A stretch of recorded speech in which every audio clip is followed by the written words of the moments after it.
we wanted to have a little bit of fun with the presentation. We wanted to talk about some of the things that we often see out there in the marketplace. And the term vMotion sickness has been around for at least 8 years, maybe longer. But it's something that we see particularly in prospects on a fairly frequent basis. And that is that their VMs are ping-ponging, they're in a continuous state of movement. And what happens is that it's not obvious to customers the impact in terms of the infrastructure that supports it. So it works, we're big fans of vMotion. It works very well, but there are shared architectural elements that can have significant impact, particularly in terms of performance. So we want to highlight 3 areas. So what we call the relentless vMotions, where you're continually moving things across. And I'll show an example from a customer last week where they had on average, they were moving the VMs 3x within a week, the number of VMs that they had. And these are some of the sorts of things that we see very often out there in our customer base. Another one that we see a lot is high-value workloads.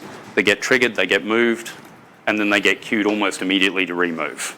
And that creates a lot of thrashing and a lot of challenges in the environment. And we'll be talking about a new capability that's coming up in the release of VirtualWisdom, actually, that'll come out next week, around resizing and being able to optimize at an application level across the entire set of resources that are out there.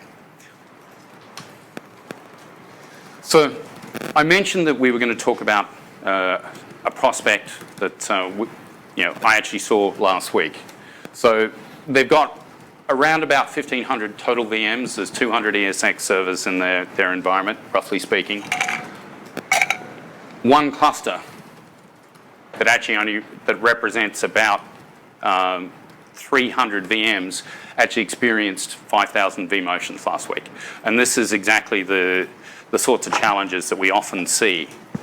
And we'll talk about why we see that as occurring as we go along. But for that, it was 3x their total VMs moved in a week. Now you can sort of see the distribution. There's a couple of clusters there that had reasonable levels of vMotion, but there's 2 there that were well and truly outside of normal operating bounds. And one of the things that we see is, it's a classic iceberg. You see the number of vMotions at the surface, but it's the impact below that and the infrastructure that's supporting that gets hit fairly dramatically. So for that same cluster that we were looking at that same period, we saw 1,800 aborted SCSI commands. So it means that those VMs were suffering some fairly significant performance problems underneath the surface. And that's sort of complemented by the blowout in the storage array latency. So this is a customer who's gone all flash. If you look across their normal operating, their millisecond response times is 1 to 1.5 milliseconds, which is fairly decent. During the period that this is happening, it's blown out to 10 milliseconds. So we're seeing a significant performance lag. And this is really where we see, this is a classic example of what we would call vMotion sickness. Now, interestingly enough, we observed these peaks during 2 periods of the day. The first one was, as people logged on in the morning, so that peak period between 9 a.m. and 11 a.m. This is for a major retailer and wholesaler. But it also peaked again at about 9 o'clock to 11 o'clock, which is the backup cycle. So all of this was contending for resources at peak times during the day when, frankly, you needed the bandwidth available to be able to do your backups. So why do we see some of these things happening? Firstly, it's a bit like being on the road at sort of 2 a.m. And that is, at 2 a.m., not much traffic, it's very easy to move around. You hit that 9 a.m. period and you hit that logjam. And we've seen that increasingly as the density of VMs have increased on a given ESX host. We also see it from the lack of understanding of workload patterns. And workload patterns are, for example, you've got high CPU intensive loads operating on the same host. So not being able to balance across different types of workloads and understanding how to place them, whether it be disk intensive, whether it be memory intensive, whether it be CPU intensive. The other aspect is the high number of, pretty much every customer we deal with deploys their virtualized infrastructure on blade architectures. But depending on how you deploy those architectures, one of the common problems we run into is contention at the fabric interconnect. And it not being sized with a view of the amount of traffic you're going to generate and how moving VMs across blade chassis impact that.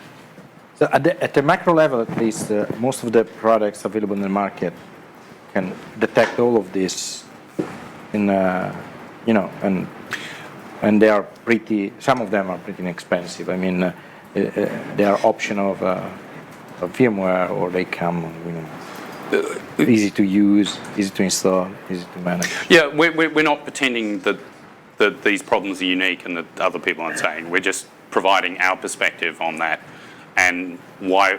And as we go through, we'll talk about why we're different in solving that problem and how we go about doing that. But this is not issues that people aren't aware of. But what we find is that they often neglect what we call the north-south axis of the data center, which is really the storage path. And that's where we see the biggest contention. How do you work from a baseline of what is a sort of reasonable number of vMotion events in an organization? So we start by looking at the performance being experienced across the VM real estate, and then we'll determine what the optimal sizing and placement and oversubscription rate is. And that's, I think, one of the key perspectives we take is that ability to see performance at a very granular level across a very wide set of infrastructure. Because how you measure the latency at a data store is very different than necessarily how the array perceives that.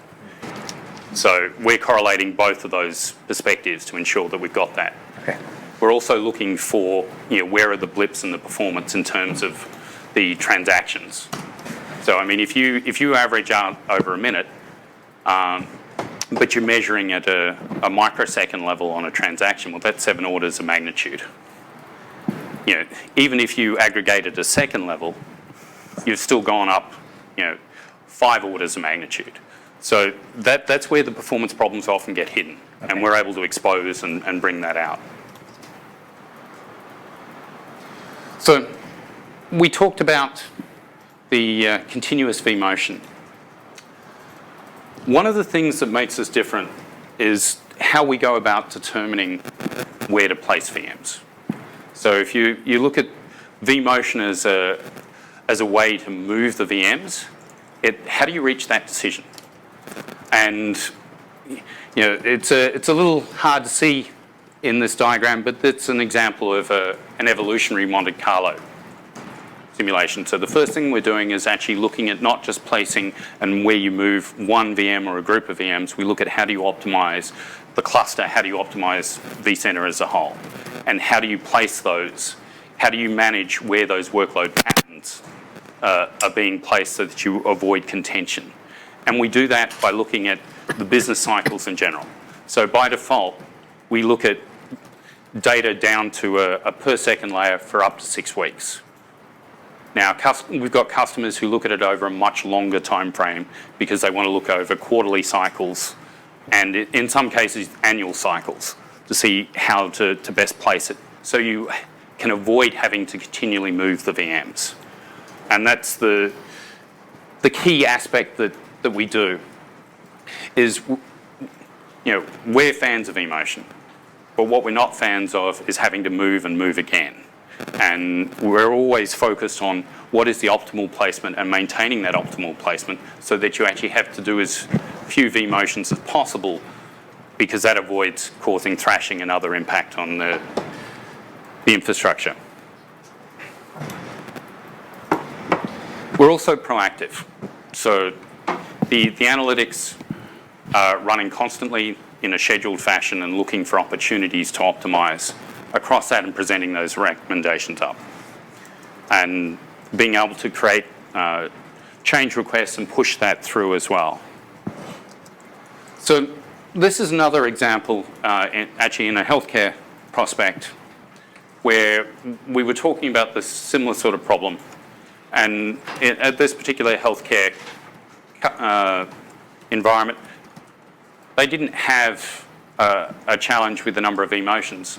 They were doing less than 10 vMotions an hour. It was pretty solid environment. They'd done a great job on the placement. To your point, they had another product that was doing and providing some vMotion capabilities. But the challenge that they ran into was that their high-value workloads, in this case it was an X-ray management platform, it was a SQL database,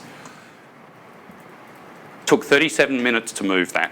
It was a very large workload, and within 15 minutes was requeued because it had caused another spike, and they were finding that they were having to keep moving that workload. And these are the sorts of problems that we see continually. And it comes down to being able to make optimal placement decisions so that you can avoid having to remove that. And it starts by really understanding the workload patterns, and being able to map those workload patterns over the entire environment. And that, to your earlier question, this is where we see ourselves being different in the industry, because we're able to look across those business cycles over a long period of time to really make and create an optimal layout. It starts with being able to model the workloads, so we can take in either existing workloads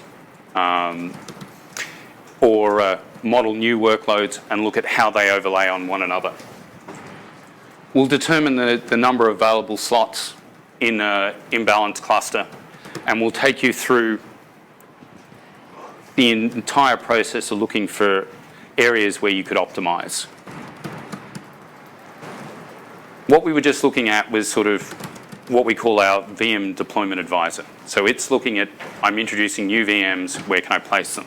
But that integrates with the coordinator that then determines how to lay out the entire cluster or clusters, depending on the nature of the environment. It looks for opportunities to optimize not only CPU memory, but disk and network as well. So we're looking across all of those areas and looking at how we can mix workloads to ensure that they're, you put a disk intensive with a CPU intensive workload, so that you're not stressing the same elements of the underlying infrastructure, for example. And so does this recommend to expand your clusters by, X and Y resources? Yes, it does. Okay. Yeah. Because this feels like, a very limiting calculation. This workload won't fit on this cluster, but there's never a choice to not run this workload.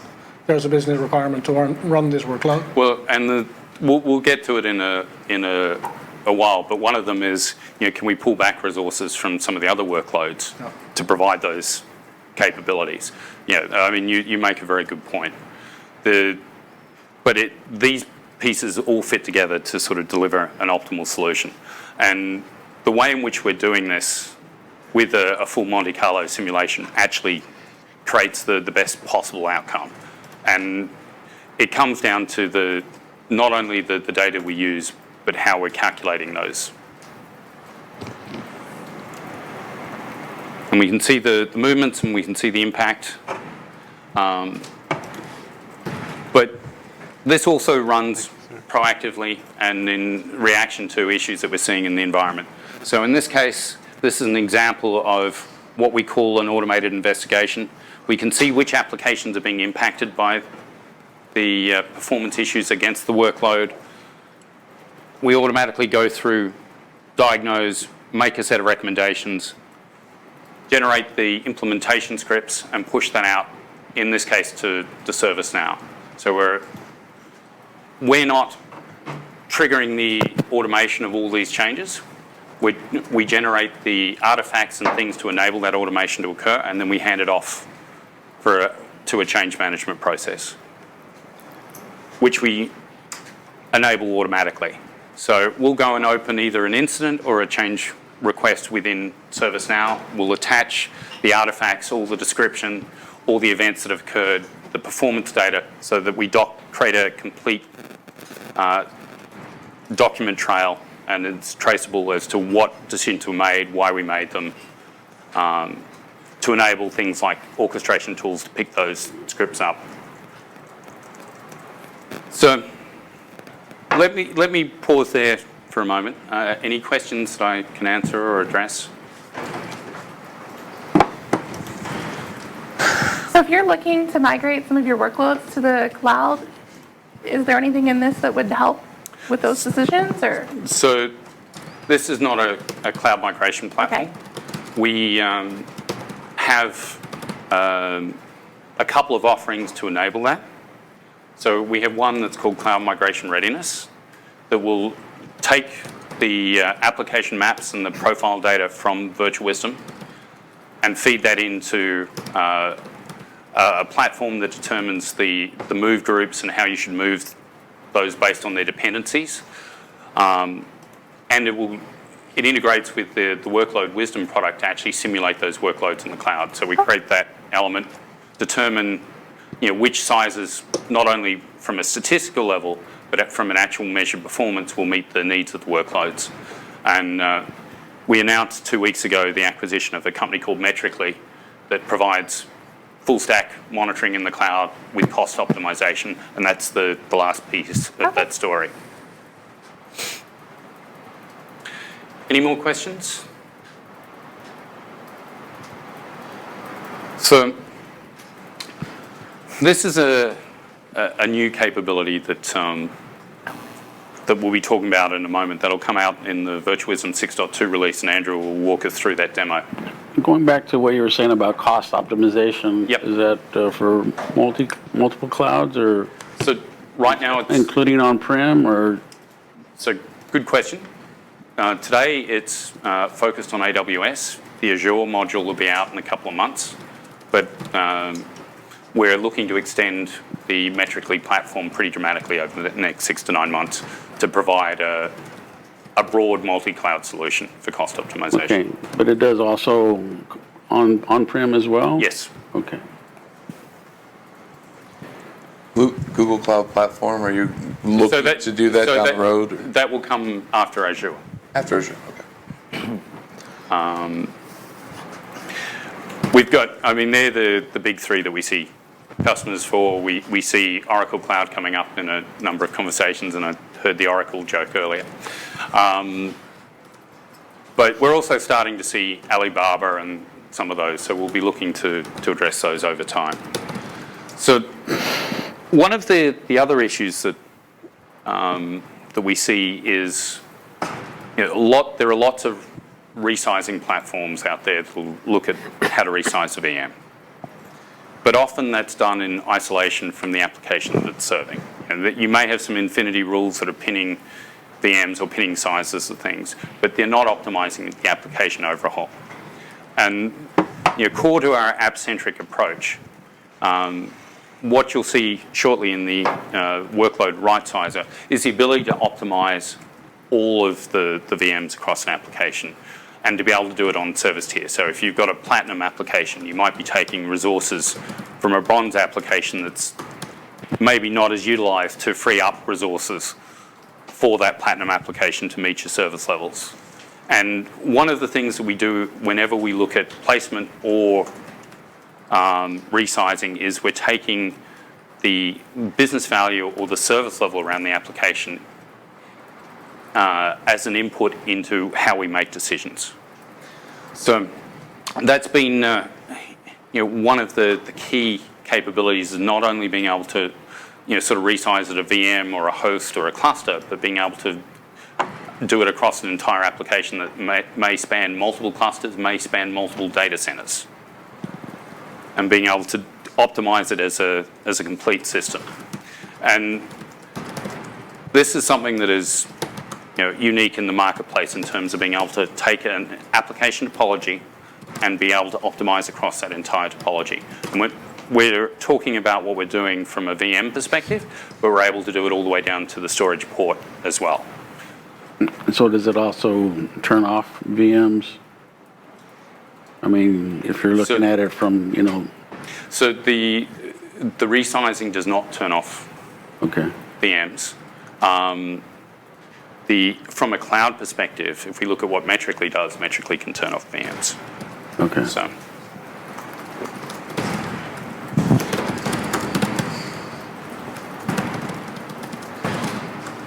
So the first thing that we'll do is we'll select the applications or clusters, hosts. It's all policy driven. I mean, you can override it, or you can adhere to the policies that are set, according to, platinum, gold, bronze. You can name the policies whatever you would like. That's completely flexible, designed to align with the service management terminology within an enterprise. So those policies for gold and silver and platinum or whatever, are they based on CPU, on storage? What is it based on? Yes. It takes all of those elements into consideration.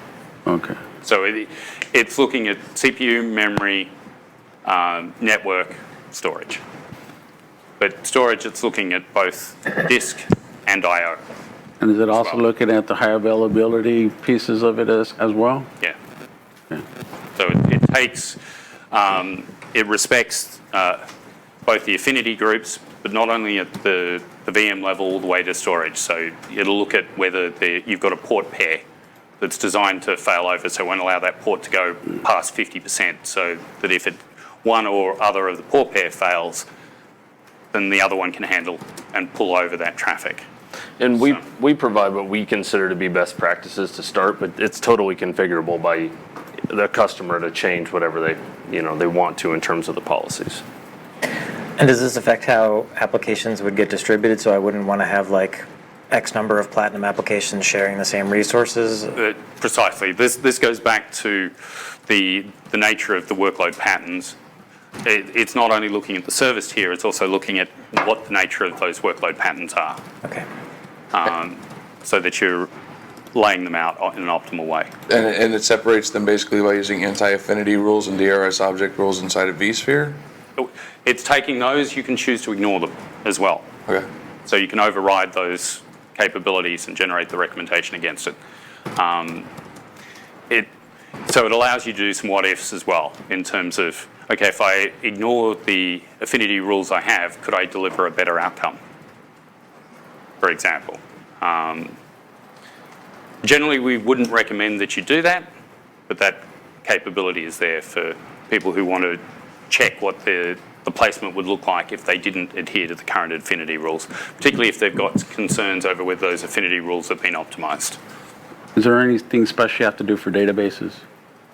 No. Just another workload? It's another high-value workload. Obviously, with databases, we'll see everything from table scans all the way through. So we understand what all of that looks like. Take that into account. And it's one of the values of being able to correlate from the storage across the wire all the way back. We see that behavior, we understand what that means.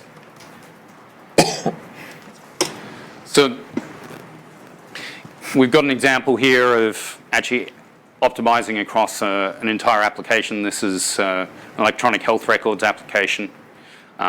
We can see the improvements that can be derived.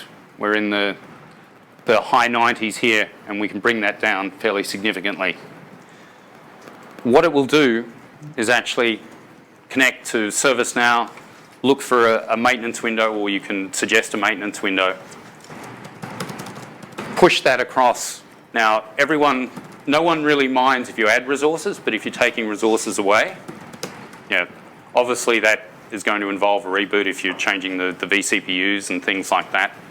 So it needs to go through a change management process, and that whole change governance process is really one of the strengths of what we do. So being able to hand it off to ServiceNow, being able to attach the implementation script, all the rationale behind it, and do that automatically. Now you can set those change requests up by host, by cluster, by application, so that you can embed all the changes into that change request, or it'll create multiple change requests depending on the policy within the customer. It will also look to see if there are changes already booked against that infrastructure. So for example, if there's a number of VMs that have changes planned, it will report that here's the recommendation, but the change right now is blocked until the other change request complete, so that you're not overlapping and causing problems. So it'll monitor the state of that change during the implementation. You can see where it's up in the process. So what I've taken you through is the VirtualWisdom approach today to place, move, and right size, but it's all about optimizing where you place the VMs to avoid having to move them again, and therefore, cure this notion of vMotion sickness. Could you, the placement versus the VM coordinator, Yep. What's the big difference there? So the big difference is this is the introduction of new workloads. So for example, you're reserving capacity for new applications that are coming online. You may not know what they look like yet. Okay. Or you can model them off existing workloads. If you have those workloads in dev or staging, you can profile them, take those models, and then look at how you would optimize across them. So that's really the difference. This is continually optimizing and looking for opportunities. This is the introduction and doing the reservation. So what's the license model behind VirtualWisdom? So VirtualWisdom we don't license any of these elements. That's just part of the platform. We license a number of things that you're monitoring. We provide a flexible licensing model. So, for example, if you have a Dell EMC PowerMax and you've got maybe Pure or NetApp, that's one license pool, and you can move the licenses amongst all the devices in that category. And so it's kind of a fixed license. I'm trying to get at, there's variable value in the optimizations you do. Yes. Does the license model adjust to the value the recommendations have? So the licensing model is just the number of things that you're monitoring. We don't charge for the analytics. That's the value of the platform and the things that we provide. Right. So, for example, you've got a pool of hypervisor licenses for VMware, PowerVM, Hyper-V, KVM. So how does it play with like containers and Kubernetes? So that's a roadmap item that we'll be addressing in 2020. One of the reasons for the Metrically acquisition is they've got some very cool capabilities around containers and Kubernetes in particular, and we'll be bringing those capabilities into VirtualWisdom as well. Your licensing going to change for that, or will that impact your licensing and the way you license, or not? No, it won't. They license on a per host model as well, so it'll be a very similar model. Okay, so I want to come to you. I want to buy a license for my 100 virtual hosts and my 3 storage arrays. Am I buying 103 licenses from you? Essentially, yes. Okay. So, is that a yearly, 3-year? How does that work? So it can be an annual subscription, or it can be perpetual. All right. Is there any plans to go to more of a monthly subscription-based model? So for certain partners, we already do a monthly subscription base. Okay. Because they do their annual subscriptions as 12 units to 1 month. So we already have that model, but it's specifically for partners who operate that way. The use case I'm thinking of is, okay, I work for a partner.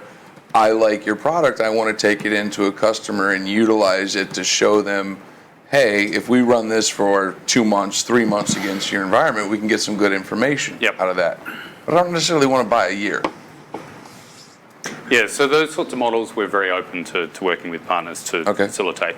In addition, one of the elements of VirtualWisdom 6.2 that'll come out next week is the downloadable trial. So it'll be a 30-day trial that you can deploy in a customer's environment as well.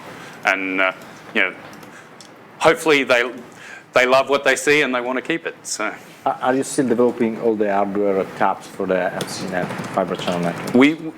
we still have taps for the wire data because it's the only way of getting some of that information. But today we have a much broader coverage on the software side than we had. So once upon a time, taps were the primary way of us accessing the data on the wire. That's no longer the case. How is vSAN licensed? How is vSAN licensed? Yeah. So we license it based on the number of storage nodes. Okay. And it's the same license that can be used for VxFlex OS as well. So it's a common license.